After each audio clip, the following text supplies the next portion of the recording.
നമസ്കാരം. ഗീതമ്മാസ് കിച്ചണിലേക്ക് എല്ലാവർക്കും സ്നേഹത്തോടെ സ്വാഗതം. ഇന്നിവിടെ ഉണ്ടാക്കാൻ പോകുന്നത് ഒരു ഓലനാണ്. അതായത് വൻപയറും മത്തങ്ങയും കൂടെയുള്ള ഒരു കറിയാണ്. അതിന് ഞാനൊരു 100 ഗ്രാം വൻപയർ തലേ ദിവസമേ വെള്ളത്തിലിട്ട് ഒരു 7-8 മണിക്കൂർ കുതിർത്ത് വെച്ചിരിക്കുന്നതാണ്. ഈ കുതിർത്ത് വെച്ചിരിക്കുന്നതുകൊണ്ട് തന്നെ പെട്ടെന്ന് വേവുകയും ചെയ്യും. അതിൻ്റെ കൂടെ ഞാനൊരു 300 ഗ്രാം കുമ്പളങ്ങയാണ് എടുത്തിരിക്കുന്നത്. ആദ്യം നമുക്ക് ഈ പയറൊന്ന് വേവിക്കാം. അതിന് ഞാൻ തേങ്ങയുടെ 2ാം പാലെടുത്തിരിക്കുകയാണ്. ഒരു മുറി തേങ്ങ അരച്ച് അതിൻ്റെ 2ാം പാലൊഴിച്ച് ഉപ്പ് ഇട്ട് നമുക്ക് പയർ വേവിക്കാം. ഈ പയർ വേവുന്ന സമയം കൊണ്ട് നമുക്ക് ഈ കുമ്പളങ്ങ അരിഞ്ഞെടുക്കുകയും ചെയ്യാം. ഇപ്പോൾ അതേ പയർ ഒരു 90% വേവായിട്ടുണ്ട്. പക്ഷേ കുറേ വെള്ളമുണ്ട്. ആ വെള്ളം ഒരല്പം കൂടെ ഒന്ന് വറ്റണം.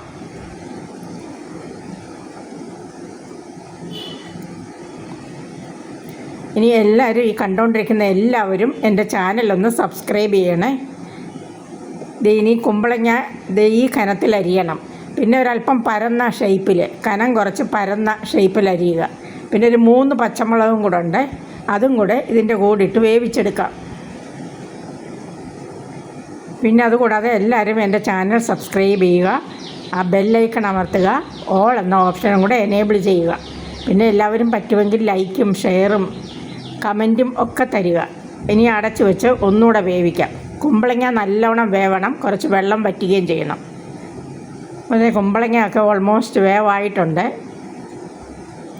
പിന്നെ ഈ കുമ്പളങ്ങ കറിയെന്ന് ഈ ഓലനെന്ന് പറഞ്ഞാൽ അതിന് അങ്ങനെ വലിയ ഉപ്പോ പുളിയോ എരിവോ മധുരമോ ഒന്നും അങ്ങനെയുള്ള രസങ്ങളൊന്നുമില്ല. ആകെ അറിയാവുന്ന അല്പം ഉപ്പ് മാത്രമാണ്. എന്നാൽ പോലും സദ്യക്കിത് ഒഴിച്ചുകൂടാനാവാത്ത ഒരു കറിയാണ്. ഇപ്പോൾ കുമ്പളങ്ങയൊക്കെ ഓൾമോസ്റ്റ് വെന്തിട്ടുണ്ട്. ഇനി നമുക്ക് ഇതിനകത്തോട്ട് കുറച്ച് കറിവേപ്പില ഇട്ടാൽ മതി. കറിവേപ്പില ഇട്ട് തലപ്പാലൊഴിക്കണം. തേങ്ങയുടെ 1ാം പാല് പിഴിഞ്ഞ് മാറ്റി വെച്ചിട്ടുണ്ട് ഒരല്പം, അതും കൂടെ ഒഴിക്കണം. പിന്നെ കുറച്ച് പച്ച വെളിച്ചെണ്ണ മേളിലൊഴിക്കണം. അത്രയും കൂടെ ഇനി ചെയ്യാനുള്ളൂ. പിന്നെ ചില നാട്ടിൽ ഈ കുമ്പളങ്ങ ഓലൻ്റെ അകത്ത് അല്പം കായം ചേർക്കും. ആ കായം ചേർക്കുന്നത് എന്തിനാണെന്ന് വെച്ചാൽ അന്നേരം ആ തേങ്ങാപ്പാലിൻ്റെ ആ മധുരം ഒന്നും അറിയത്തില്ല. പക്ഷെ ഞാനിന്നിവിടെ നമ്മുടെ കേരള സ്റ്റൈൽ ഓലനാണ് വെക്കുന്നത്. ഇപ്പോൾ കുമ്പളങ്ങയും പയറും ഒക്കെ നല്ലോണം വെന്ത് സെറ്റായി. ഇനി നമുക്ക് ആ കറിവേപ്പില ഇട്ടൊന്നുകൂടെ ഒന്ന് ഇളക്കി കൊടുക്കാം. ആ പച്ച കറിവേപ്പില ഇടുമ്പോൾ അതിന് ഒരു പ്രത്യേക മണമൊക്കെ കിട്ടും. ഇനി അതിനകത്തോട്ട് നമുക്ക് ആ 1ാം പാലും കൂടെ ഒഴിച്ചു കൊടുക്കാം.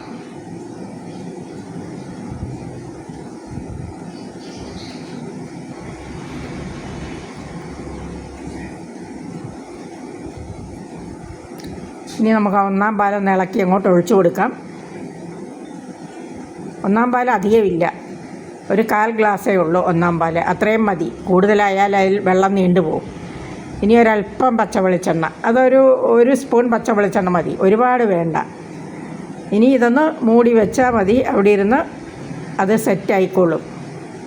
മൂടി വെക്കാനൊന്നുമില്ല, കറി റെഡിയായി കഴിഞ്ഞു. ഇനിയിപ്പോൾ തന്നെ നമുക്കത് സെർവ് ചെയ്യാം. കറി റെഡിയാണ്. അപ്പോൾ ഇത് കണ്ടുകൊണ്ടിരുന്ന എല്ലാവർക്കും നന്ദി. അപ്പോൾ ഇനി പുതിയൊരു വീഡിയോ ആയിട്ട് വീണ്ടും കാണാം. Thank you.